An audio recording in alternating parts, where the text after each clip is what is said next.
दिवस, एक उन्हाळ दिवस.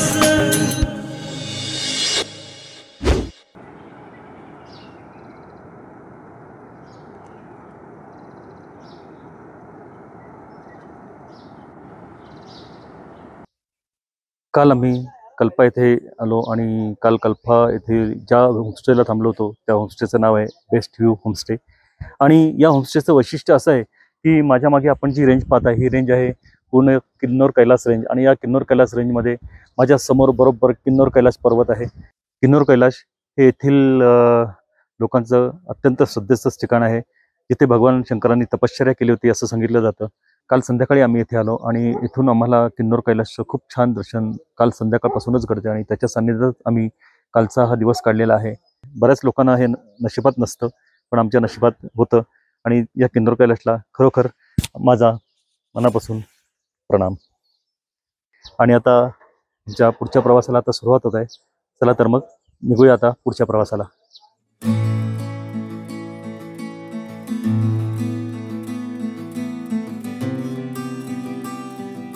काल सांगलाची भटकंती करून आज आम्ही कल्पासाठी निघालो. सांगलापासून पुन्हा 18 किलोमीटर मागे येऊन करचमला आलो आणि सिमलाकडे न जाता उजवीकडे वळण घेऊन कल्पाकडे निघालो.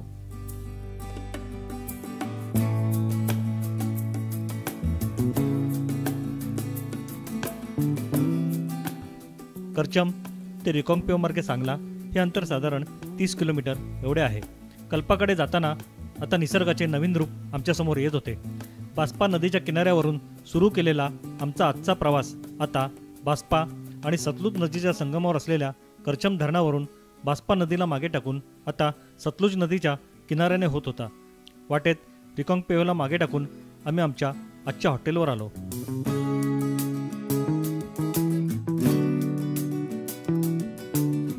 आमचे कल्पामधील बेस्ट व्ह्यू होमस्टे म्हणजे खरंच बेस्ट व्ह्यू असलेले होमस्टे होते. समोर किन्नौर कैलास पर्वताचे सुंदर दर्शन या होमस्टेमधून होत होते.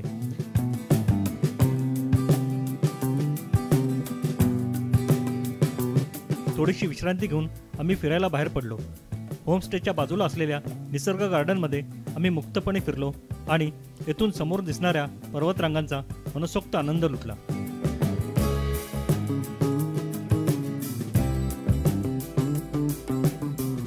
कल्पा हे समुद्र सपाटीपासून सुमारे 9,711 फूट उंचीवर वसलेले आहे. कल्पाचे मुख्य आकर्षण म्हणजे समुद्र सपाटीपासून 19,850 फूट उंचीवर असलेले 79 फूट उंच पवित्र किन्नौर कैलासचे दर्शन, जे भगवान शिवाचे हिवाळी निवासस्थान मानले जाते. आता आम्ही कल्पामधील मॉनेस्ट्री पाहण्यासाठी निघालो. या कल्पामधील अवश्य भेट देण्याजोगे स्थळ म्हणजे हुबुलानकार मठ, ज्याची स्थापना रिंचनसांगपो यांनी इसवी सन 950 ते 1055 साली केली असे म्हटले जाते. या मठाची स्थापत्य शैली ही लाकूड आणि दगडांपासून बनलेली आहे, ज्यामध्ये लाकडी कोरीवकाम आणि तिबेटी शैलीतील चित्रे असलेली तिबेटी बौद्ध वास्तुकला आपल्याला पाहायला मिळते. हे मठ खरं तर तिबेटी बौद्ध भिक्षूंसाठी एक महत्त्वाचे शिक्षण केंद्र आहे, जिथे त्यांना बौद्ध धर्म, ध्यान, प्रदेशाची संस्कृती आणि परंपरा जपण्याबद्दल शिकवले जाते. या मॉनेस्ट्रीचा भव्य परिसर आणि आध्यात्मिक वातावरण हे शांततेत वेळ घालवण्यासाठी एक उत्तम ठिकाण आहे.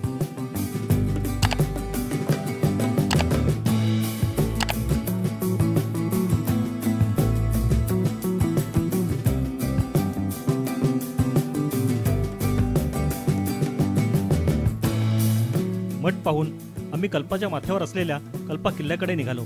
आकर्षक लाकडी प्रवेशद्वारातून आम्ही किल्ल्यात प्रवेश केला तेव्हा आजूबाजूचा असलेला नजारा पाहण्यासारखा होता. एका बाजूला हिरवागार निसर्ग तर दुसऱ्या बाजूला किन्नौर कैलासच्या बर्फाच्छादित पर्वतरांगा. भान विसरायला लावणाऱ्या या निसर्गाची अनुभूती घ्यावी ती इथेच, असा हा क्षण.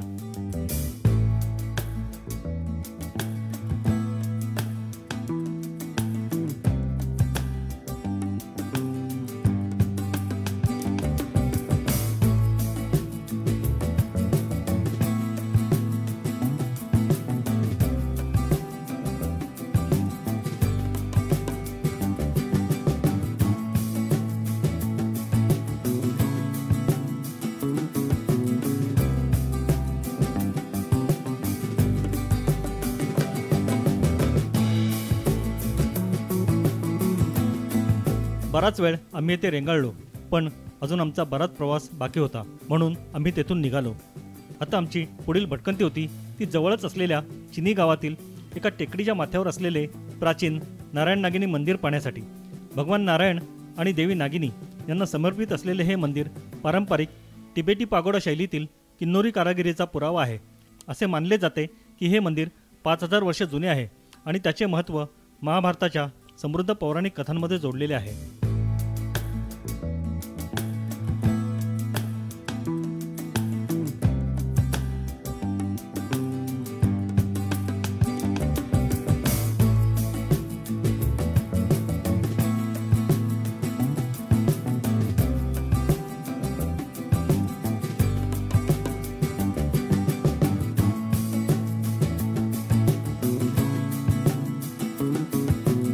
कल्पाची भटकंती करून आम्ही आमच्या होमस्टेवर येऊन आराम केला आणि रात्रीच्या चंद्रप्रकाशात किन्नौर कैलासचे दर्शन घेऊन झोपी गेलो.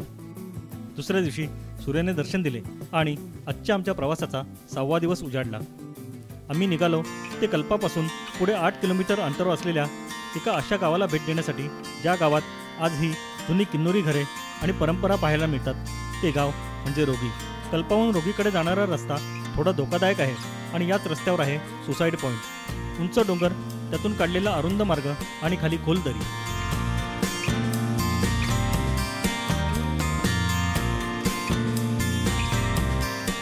काही क्षण आपण इथे रेंगाळतो आणि मग पुढे निघतो ते रोगी गावच्या दिशेने.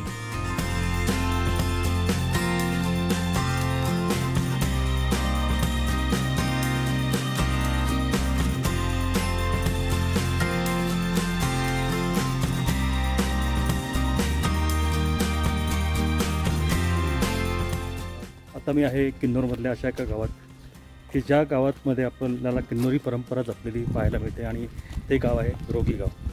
तर किन्नौरी परंपरा जपून ठेवलेलं गाव, तिथली घरं, तेथील परंपरा, तेथील पेहराव हा किन्नौरी पद्धतीचा आहे, म्हणून या गावाला पर्यटक भेट देतात. चला तर मग आपण पण आता जाऊया आणि पाहूया रोगी.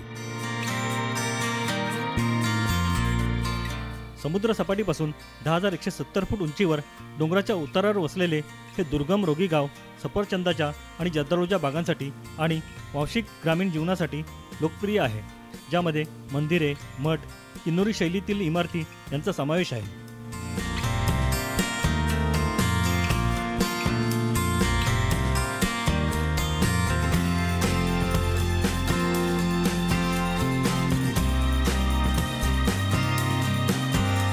पारंपरिक घरांनी वेढलेल्या अरुंद गल्ल्यांमधून आरामात फिरत वाटेवर लागणारा किल्ला पाहत येथील स्थानिकांशी मैत्रीपूर्ण संवाद साधत आपण येतो ते येथील सर्वात प्रसिद्ध भगवान शिव मंदिरला भेट देण्यासाठी.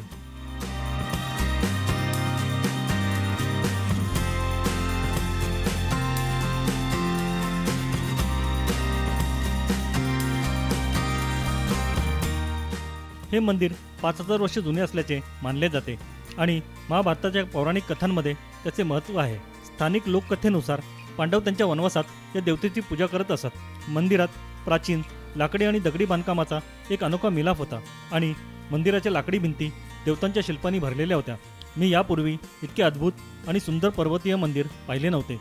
या ठिकाणची भेट म्हणजे खरोखरच एक वेगळा आणि संस्मरणीय अनुभव होता.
आज आम्ही आहोत कल्पामध्ये.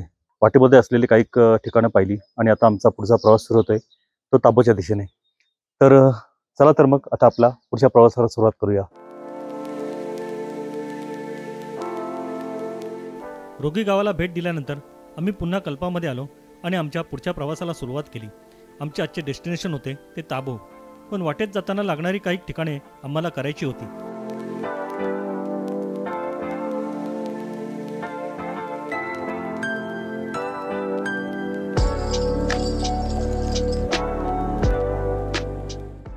कल्पापासून ताबो हे अंतर साधारण 175 किलोमीटर इतके आहे. या वाटेवर आपल्याला खापसंगम, नाको आणि ग्यू विलेज ही 3 ठिकाणे करायची होती.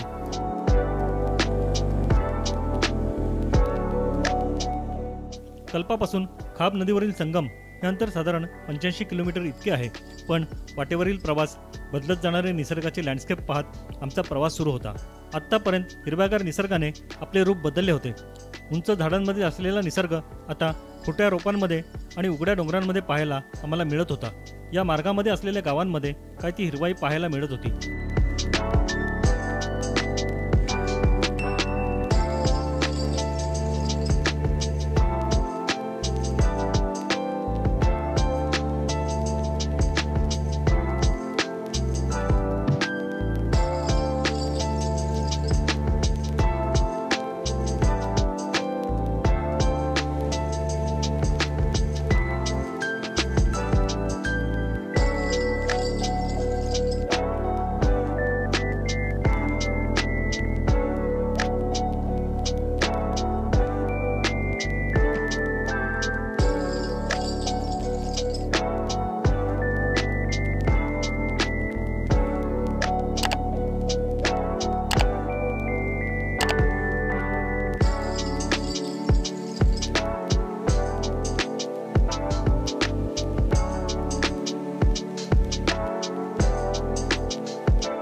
तीव्र कड्यांनी आणि वळणावळणाच्या रस्त्यांनी आम्ही खाप संगमावर असलेल्या पुलावर पोहोचलो. खाप संगम पूल 12,073 फुटावर असलेल्या स्पिती आणि सतलुज नदीच्या संगमावर बांधलेला आहे. हे असे ठिकाण आहे जिथे या 2 नद्यांच्या संगमासोबत येथील लँडस्केप आपल्या मनाला भुरळ पाडतात. काही क्षण येथे रेंगाळताना वेळ मात्र कसा जातो ते कळतच नाही. तिबेटच्या मानसरोवरमधून उगम पावणारी आणि स्पिती खोऱ्यातून वाहणारी सतलुज नदी इथे स्पितीला मिळते.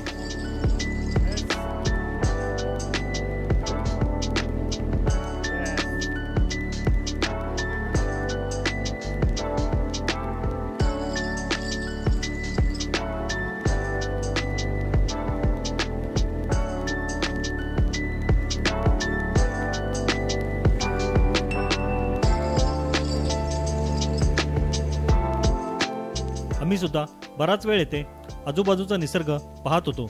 धाब्यावर मस्त चहा घेतला आणि मग पुढे निघालो. खाप संगमापासून नाकोसाठी आमचा प्रवास सुरू झाला. संगमापासून 27 किलोमीटरवर असलेल्या नाकोचा प्रवास हा वळणावळणाच्या रस्त्यावरून होताना आम्ही 12,000 फुटावर आलो होतो आणि येथून उंच कड्यांच्या जागी हिमालयातील शिखरे दिसत होती.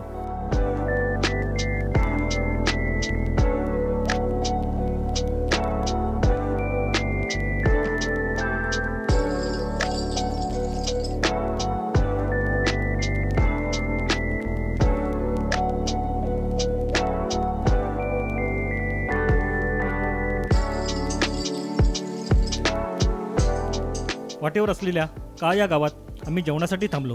येथे येणाऱ्या अनेक रायडर्सनी या हॉटेलवर आपले स्टिकर चिटकवून आपली उपस्थिती नोंदवली होती.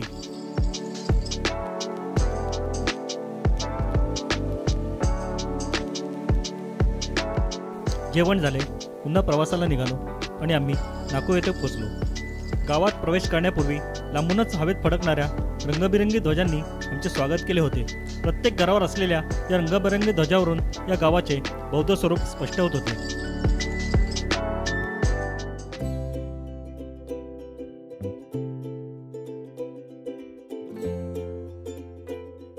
आम्ही गावात पोचलो आणि गावाच्या काठावर असलेल्या प्रसिद्ध तलावाकडे निघालो. वाटेवर लागलेले एक प्राचीन बौद्ध मठ पाहिले.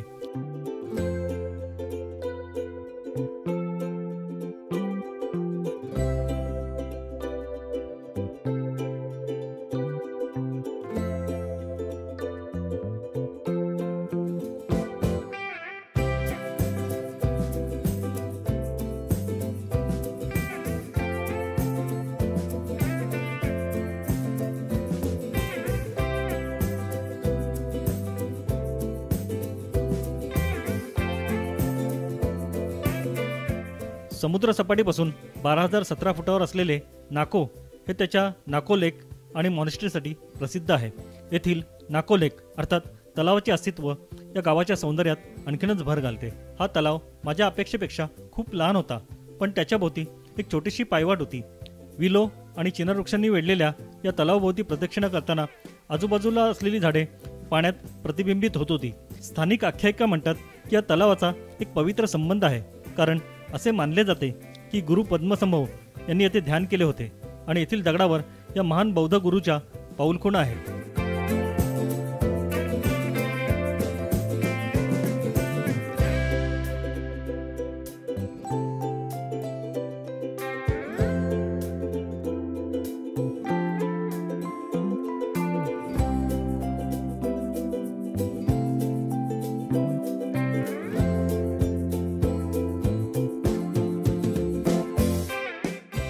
तलाव पाहून आम्ही नाकोमठ पाहायला निघालो.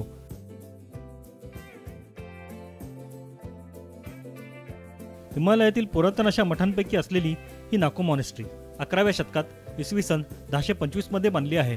11व्या शतकात बांधलेले हे मठ त्याच्या जुन्या भित्तिचित्र, मातीच्या मूर्ती आणि सुंदर बौद्ध कलाकृतींसाठी प्रसिद्ध आहे. तिबेटी शैलीतील मठ, ज्यामध्ये 4 मोठे हॉल, मातीपासून बनवलेल्या 5 ध्यानी बुद्धांच्या शिल्पांनी सजवलेला मुख्य हॉल, जिथे अनेक प्रतिमा आणि भित्तिचित्र देखील आहेत. 11व्या शतकात ज्यांनी या प्रदेशात 108 मठांची स्थापना केली असे मानले जाते, त्या या प्रदेशात बौद्ध धर्माचा प्रसार करण्यास मदत करणाऱ्या रिंचेन झांगपो यांच्या सन्मानार्थ त्याला लोत्सवा झाकांग म्हणजे अनुवादकाचे मंदिर असेही म्हणतात. ते एक महान अनुवादक म्हणून ओळखले जातात, ज्यांनी सर्व बौद्ध धर्मग्रंथांचे संस्कृतमधून तिबेटीमध्ये भाषांतर केले. मुख्य मंदिर 5 ध्यानी बुद्धांना समर्पित आहे. भिंतीवर भरपूर रंगकाम केले आहे. या मठाला भेट दिल्याने आपल्याला हिमाचल प्रदेशच्या इतिहासाची आणि अध्यात्माची खरी अनुभूती मिळते. या नाको गावचे आकर्षण त्याच्या शांत वातावरणात, पारंपरिक घरांमध्ये, प्रार्थना ध्वजांमध्ये आणि तिबेटी संस्कृतीचे प्रतिबिंब असलेल्या मणी दगडांमध्ये आहे.